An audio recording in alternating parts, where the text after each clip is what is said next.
Gracy. മലയാളത്തിലെ പ്രശസ്ത ചെറുകഥാകൃത്തും എഴുത്തുകാരിയും അധ്യാപികയുമാണ് Gracy. 1951 ഇവരുടെ ജനനം.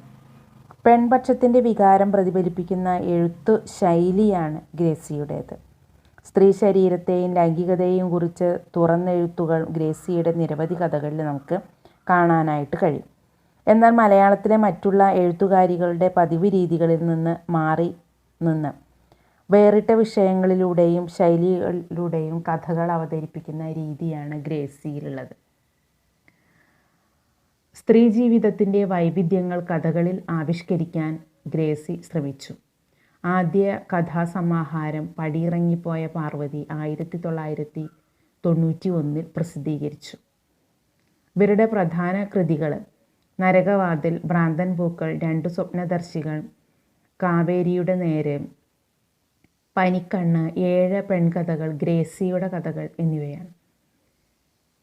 2000 കേരള സാഹിത്യ അക്കാദമി അവാർഡും ലളിതാംബിക അന്തർജനം അവാർഡും തോപ്പിൽ രവി പുരസ്കാരവും ഇവർക്ക് ലഭിച്ചിട്ടുണ്ട്.